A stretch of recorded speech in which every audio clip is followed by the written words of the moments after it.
Hey everyone, welcome back to another video. In this episode, we're going to go over another little DIY project that you guys can take on and apply to your builds.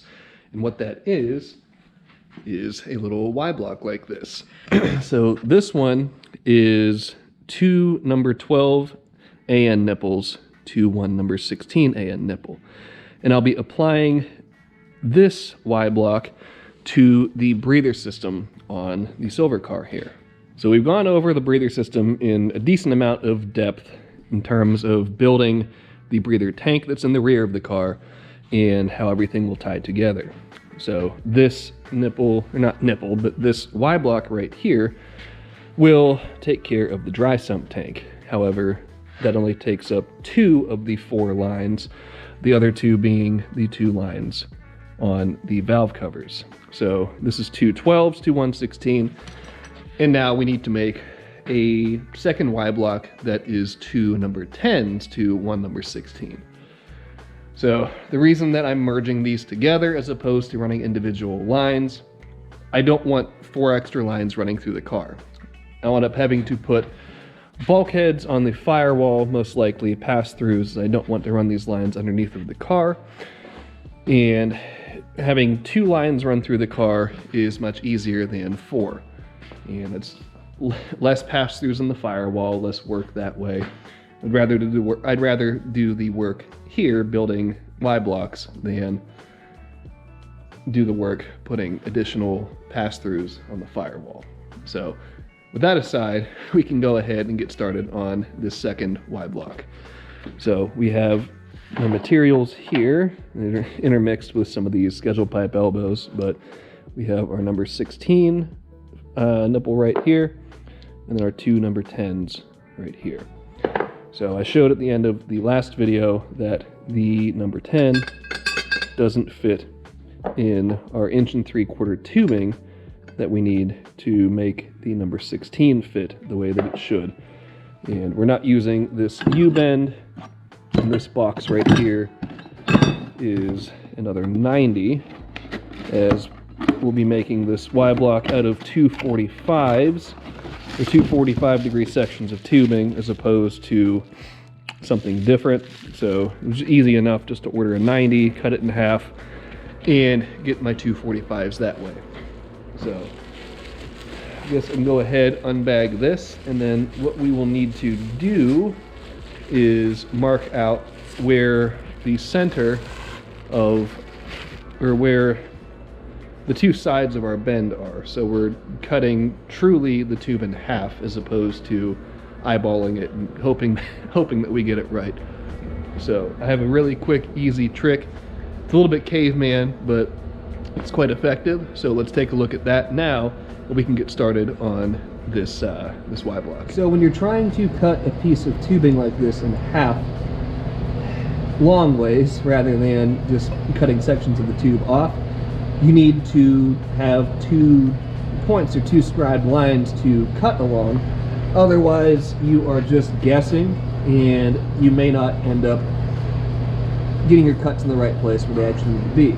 So you can measure this out, or to not have to use any tools or any math, you can simply take your piece of tubing, put it on something flat. I'm just going to use the concrete floor here, and just rub it around,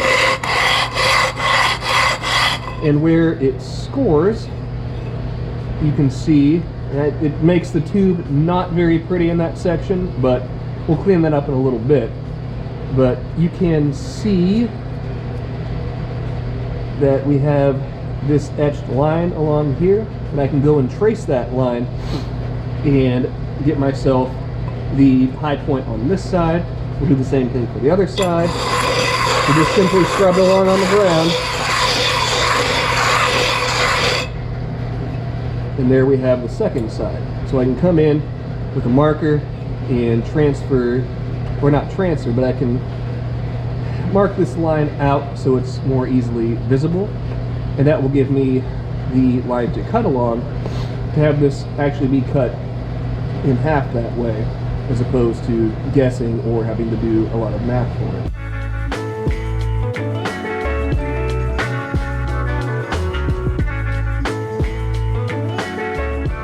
So now that we have our line scribed on the tube, we now need to cut it in half to part the two 45-degree bends off of it.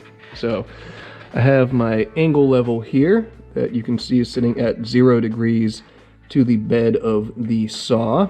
And if I take this over here and put it onto the side of the tube here, we're sitting at 45 degrees, or right about 45. And I'll come in and eyeball about center on the bend as far as where the blade's located, once I've double checked all of that, as well as making sure that the piece of tubing is running parallel to the actual vise jaws. So there is a system and quite a bit of checks and balance and due diligence checking that needs to go into making this cut. More than you'd think for something simple like this, but if you put the work in now, you'll get the bends that you want off of the piece. But that aside, the one other little tip for you guys: if you're running a bandsaw that has a center pivot point on one side of the vise jaw like this one does, unless the piece that you're cutting extends beyond the center of the jaw, then the jaw is going to, it isn't going to want to hold the piece effectively. So what I do is find a piece of scrap tubing that is the same size as the piece you're cutting, put it on the back side of the jaw, and that way it's pinching the same diameter on both sides and will hold your piece firmly in place. So we are good to go here. So fire the saw, and you can run a pretty aggressive feed rate on aluminum most times, as it is a pretty soft material. It doesn't put up a whole lot of fight for the blade going through it. So we'll start our feed. That sounds lovely.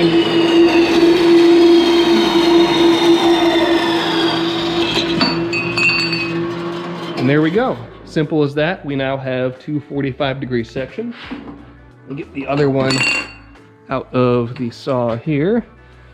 Oh, and if we put these next to each other, they should be exactly the same, which it certainly appears that they are.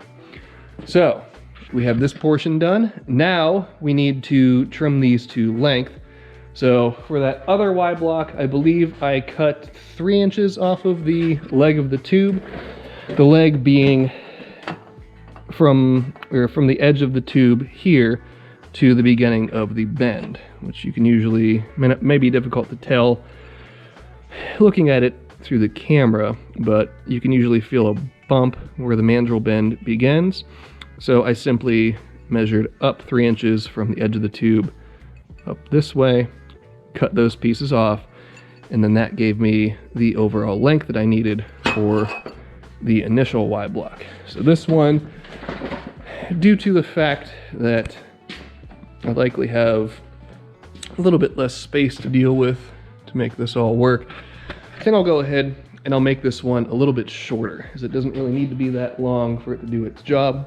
So I'll have to look and see what I can get away with, and I'll probably make this one as compact as I can. So let me go ahead and measure and mark.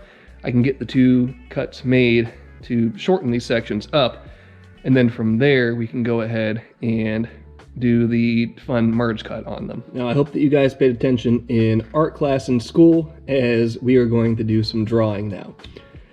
Namely, we're going to freehand the line onto each one of these pieces that will give us our cut line to make them able to be welded to each other.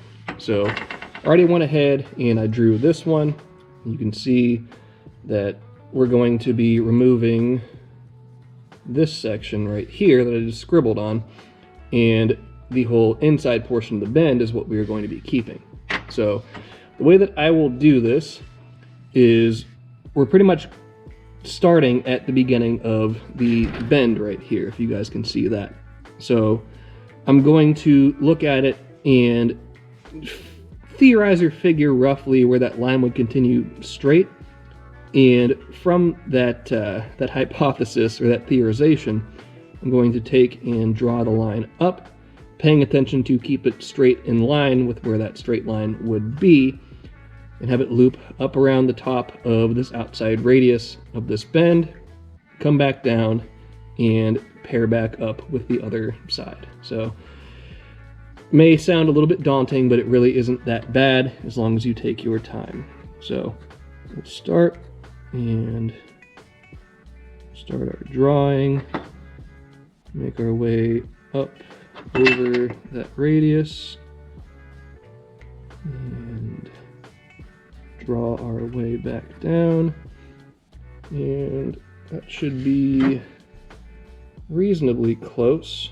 Yeah, not too bad, but that should get us at least roughed into where we need to be. And once we make those cuts, we will true them up on the belt sander. And if you don't have a belt sander, you can manually belt sand or manually sand flat. If you have a flat table surface or flat floor, flat section of some sort of metal, you can get an adhesive backed piece of sandpaper, place it onto whatever flat surface you have, and then manually sand back and forth until you get both sides nice and flat. So I have power tools. I'm going to go ahead and use those, and let's go ahead. We can get these two outside portions of these bends cut off and get them prepared to be tacked together.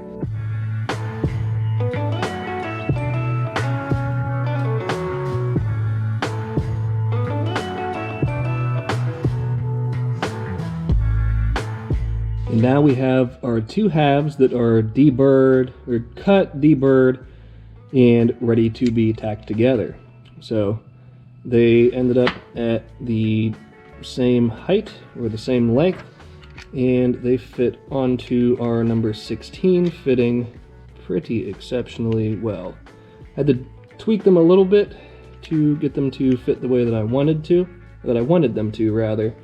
But that is kind of the nature of the beast as you are working on projects like this. There's always little tweaks and little adjustments that need to be made, and this was no different. But I got everything dialed in pretty much exactly where I wanted it to be, and now I can go ahead and tack the pieces together.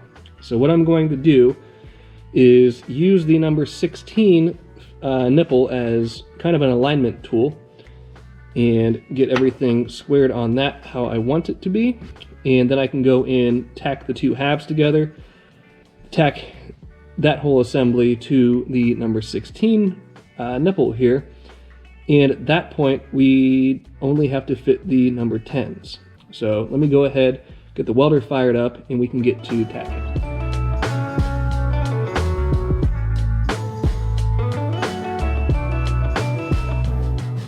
And we now have most of this little Y block tacked together. So the last outstanding pieces are the number 10 bungs. And as I have shown in the video, or in this video rather, we can see that this does not fit this hole properly. Now, how do you think we are going to solve this problem? There isn't a good way to reduce the size of the tubing, but there is a good way to increase the size of the outside of the number 10 bung. So I made this simple little fixture right here. It's just a piece of 1/2-inch bar stock that the number 10 fitting sits down on top of nicely. That sits in the bar stock rather, sits inside of this sleeve. So I can go ahead and rotate this around as I make my way around the outside of this bung, adding diameter to it until we get to the point where it sits properly in this 1 3/4 tubing right here. So not the most elegant way to solve the problem, but working with the materials that I have at hand, this is the best way to do it. So you can go ahead and apply this to pretty much any aluminum bung. It works much better for that than steel or stainless or something along those lines, but I suppose you could still apply this this tactic to that as well. So like I said, we're just going to simply go around and weld a bead around the outside of this bung, test fit and see if it fits appropriately to the 1 3/4 tubing. If it doesn't, rinse and repeat until we get the correct dimension to fit inside of the tubing. So I'll go ahead, fire the welder back up, and get to increasing the diameter of this bung.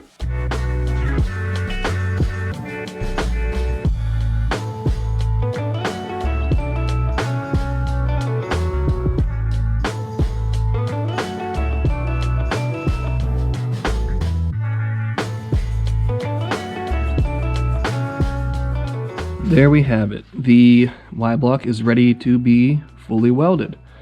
So the number 10 bungs, they took 2 passes to get them to the point where they fit in the 1 3/4 tube as well as they need to. So all that is completed and this thing's ready to weld up. So let me put you guys down, get the welder fired back up, and make this thing all one piece.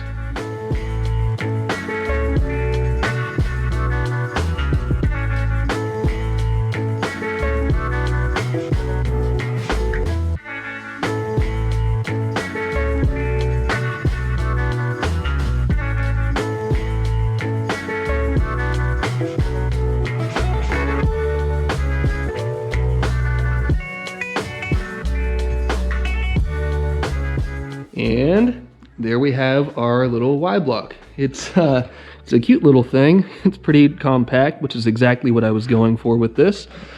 And it should do its job perfectly well. So set it down next to our number 12 Y-block. You can see the length difference. So if they'll sit next to each other, you can see the length difference between the two of them. And other than that, and obviously the nipple size on the inlet side, they are the same thing, and they'll work exceptionally well for what I built them for. So just a little project today, but figured something that could help you guys. And you can take the theory behind building these and the different techniques and steps that I showed you. And obviously these are little fluid merges, but if you need to make a dual exhaust on a car or something similar to that, then you can take these same theories and apply them to that to make a stainless exhaust tubing merge, or a merge for a merge collector on a turbo manifold or a header, or any one of a multitude of other projects you can apply these same principles to and make your life a little bit easier and save yourself some money as opposed to having to buy one. So hopefully this ended up helping you guys, and I know that it certainly did help me with, or it certainly will help me with plumbing the rest of the breather system on this thing. So that's going to be about it for this video. I apologize if I sounded a little bit nasally or my voice sounded a little bit off. I have a little bit of a cold right now. Thankfully, it is not, you know what, but still feeling a little bit under the weather, but certainly better than I was at the peak of whatever this little cold is. But that aside, thank you guys as always for tuning in. You guys are awesome. And as I've been saying, you guys make this channel what it is. You keep me going and keep me trudging forward on this project and everything else that we have going on here at the shop. So thank you guys very much, and until next time, be sure to subscribe, leave a like, leave a comment, and I will see you guys then.